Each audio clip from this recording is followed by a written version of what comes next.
It's getting to be that time of year again, the holidays. Yeah. And there's just something about all those old familiar carols. Yeah, they get you right in the feels, don't they? Absolutely. Like instant time travel back to all those good memories. Totally. Makes you feel all warm and fuzzy inside.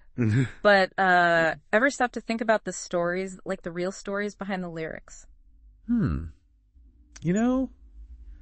really. I guess I never really thought about it that deeply. Well, today's the day we're going to do a deep dive into one of the all-time classics, It Came Upon a Midnight Clear. Ooh, okay. I love that one. Yeah, it's a good one. We're just going to focus on the first two verses, though. You might be surprised what we find lurking beneath the surface of those familiar lines. Okay, I'm intrigued. Good. So let's just jump right in. Verse 1. Okay, it starts with this incredible image, right?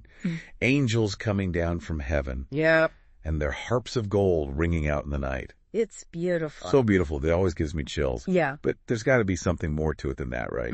Oh, there definitely is. Way more than meets the eye. Okay, tell me. Well, this carol, It Came Upon a Midnight Clear, was written way back in 1849. Wow, that is a long time ago. It was written by a Unitarian minister, a guy named Edmund Sears. Now, imagine the world back then. I mean, this was a time of massive upheaval. Europe was still recovering from all those revolutions that happened just a year before in 1848. Oh, wow. So the world was kind of a powder keg. Yeah, pretty much. And Sears himself was going through a lot. He was battling illness and depression, struggling to find peace in his own life, So writing this carol was almost therapeutic for him. Could be. But anyway, this context is important because it really adds another layer of meaning to those famous lines.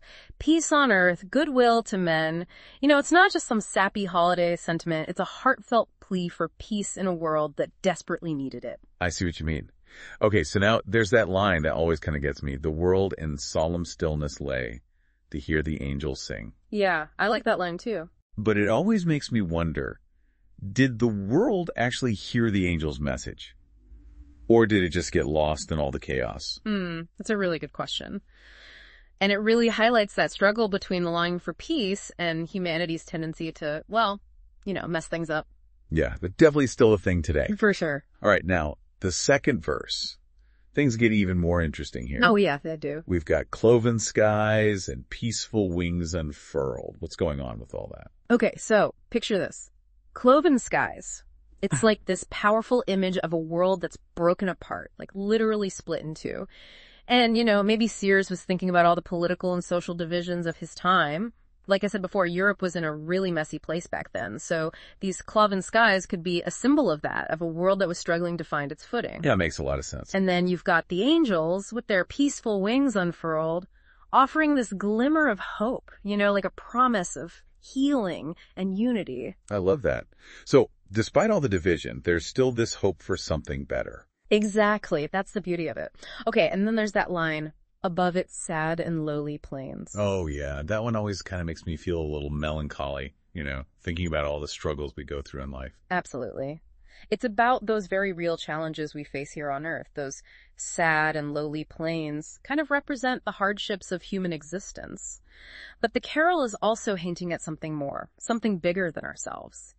The angels and their message of peace kind of remind us that there's a possibility of transcendence, even in the midst of all the difficulties. So it's like there's always hope, even when things are tough. Exactly. Now, there's one more phrase I want to talk about. Babel sounds. I mean, wow, what an image, right? Yeah, that one's always kind of stuck with me. What's the story behind that? Well, it all goes back to the Tower of Babel story from the Bible. It's about how humanity tried to reach heaven by building this massive tower. But, their ambition was seen as arrogance, and God intervened. He confused their languages, which caused all this division and conflict. Oh, wow, I remember that story. So it's a metaphor for how messed up communication and the pursuit of power can lead to really bad things. Right, miscommunication, conflict, disharmony, the whole 9 yards. Now think about this. We have these blessed angels singing, bringing their message of peace and goodwill. But it's set against this backdrop of Babel sounds, all the noise and discord of a world in chaos. So it's like there's this constant battle between hope and despair, between peace and conflict. Yeah, that's a great way to put it. But it also suggests that even in a world full of noise and division, that longing for peace and unity, it never really goes away. So even with all the Babel sounds, The angel's message can still cut through. Yeah, it's like that voice inside all of us that keeps calling for harmony and understanding. So what do we learn from our deep dive into It Came Upon a Midnight Clear? Well, we've seen how this carol was shaped by the anxieties and hopes of particular time and place. We've explored all those powerful images like the cloven skies and the baba sounds and how they reflect the challenges of being human. But most importantly, I think we've been reminded that the desire for peace and unity, it's timeless, universal. It transcends all those historical and personal struggles. So even though this carol was written over 170 years ago, its message still speaks to us today. Absolutely. It encourages us to seek peace in our own lives, in our relationships, and in the world around us. And, maybe that's the real magic of this carol. It reminds us that no matter how divided or chaotic things might seem, that longing for peace and unity, it's always there deep down inside. Beautifully put. Thanks.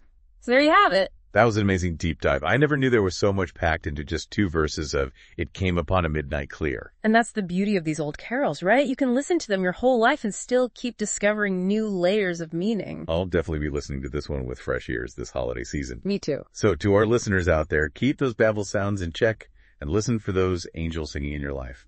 Happy holidays, everyone. Happy holidays.